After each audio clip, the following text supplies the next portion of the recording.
ओम नमः शिवाय. नमस्कार सगळ्यांना. मी कविता नेहरे आणि तुमचं सगळ्यांचं स्वागत करते अन्नपूर्णा बाय कविता नेहरे या यूट्यूब चॅनलवर. आज आपण बनवणार आहोत अगदी सोपी रेसिपी. आणि तर फ्रेंड्स, आज तुम्ही पाहत आहात साबुदाणा म्हटलं की नेहमी साबुदाणा खिचडी किंवा वडेच आठवतात ना. पण आज साबुदाण्यापासून बनवणार आहोत एकदम वेगळा कुरकुरीत आणि चटकदार पदार्थ. तर व्हिडिओ शेवटपर्यंत नक्की बघा. आणि सगळ्यात खास गोष्ट म्हणजे हा पदार्थ उपवासासाठी सुद्धा परफेक्ट आहे.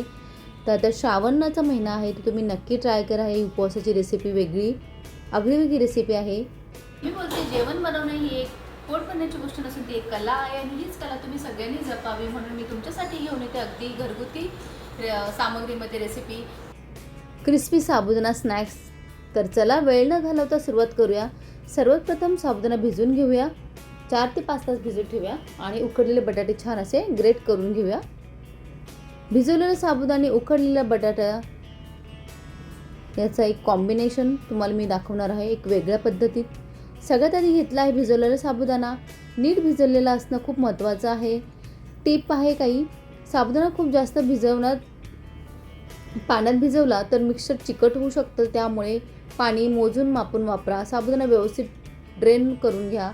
आणि यामध्ये आपण टाकणार आहोत उकडलेला बटाटा, जिरे, मिरची पावडर आणि चवीनुसार मीठ. आणि बटाटा मिक्सरला चांगला बाइंडिंग देतो आणि आपल्या स्नॅक्सला छान स्ट्रक्चर मिळतं.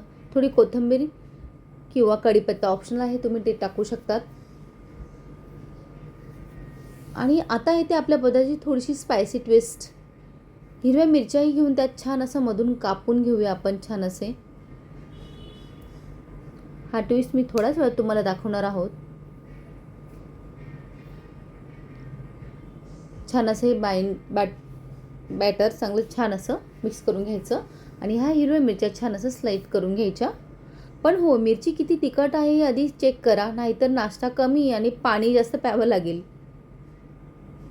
छान असं स्लाइड मारून घ्यायचं, मिरच्यांना कट करून घ्यायचं एका साईडनी.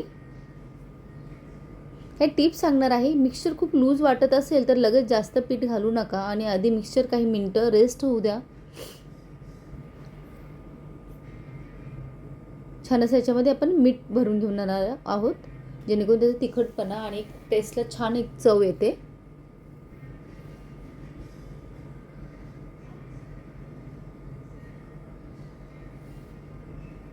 आता याच्यामध्ये आपल्या डिशला देणार आहोत एकदम खास कुरकुरीत ट्विस्ट.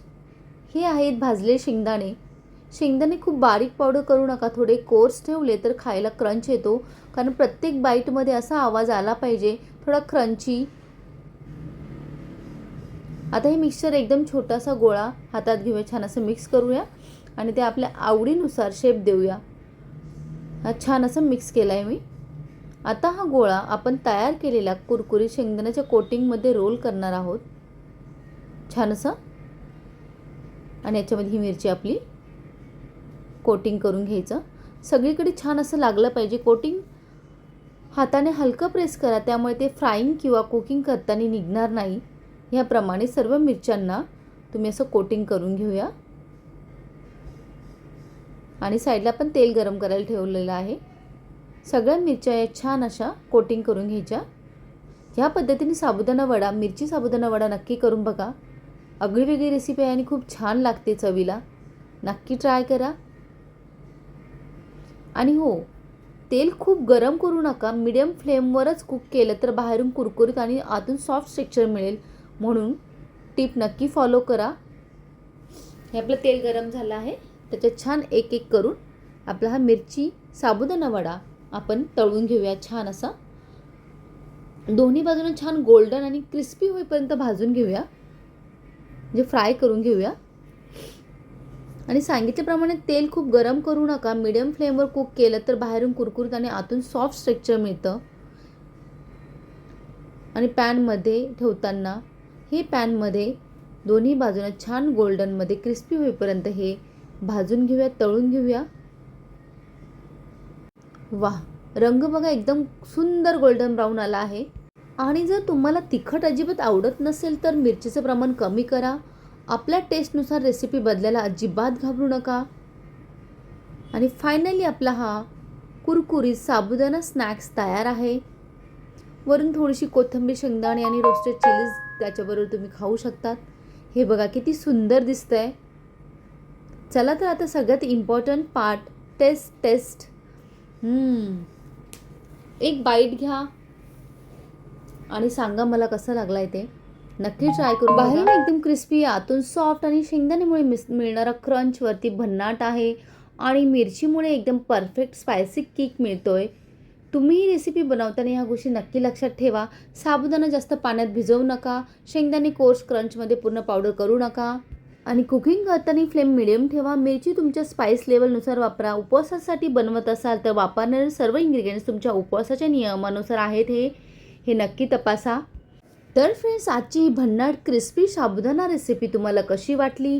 तुम्हाला ही रेसिपी आवडली असेल तर व्हिडिओला लाईक करा आणि आपल्या फ्रेंड्ससोबत, फॅमिलीसोबत नक्की शेअर करा. आणि अशा सोप्या आणि टेस्टी रेसिपीसाठी, युनिक रेसिपीसाठी माझं चॅनल अन्नपूर्णा बाय कविता नेहरे ह्या चॅनलला सबस्क्राईब करायला विसरू नका. आणि हो, कमेंट्समध्ये नक्कीच सांगा तुम्ही साबुदाण्यापासून कोणती रेसिपी सर्वात जास्त बनवतात. पुन्हा भेटूया एक नवीन रेसिपीसाठी, भन्नाट रेसिपीसोबत. व्हिडिओ आवडल्यास लाईक करा, शेअर करा. तोपर्यंत हॅपी कुकिंग. सबस्क्राईब केला असेल तर बेल आयकॉनवरती नक्की प्रेस करा, जेणेकरून माझा नवीन व्हिडिओ अपलोड केल्यास तुम्हाला नोटिफिकेशन लगेच येईल. पुन्हा भेटूया एक नवीन रेसिपीसोबत. तोपर्यंत धन्यवाद.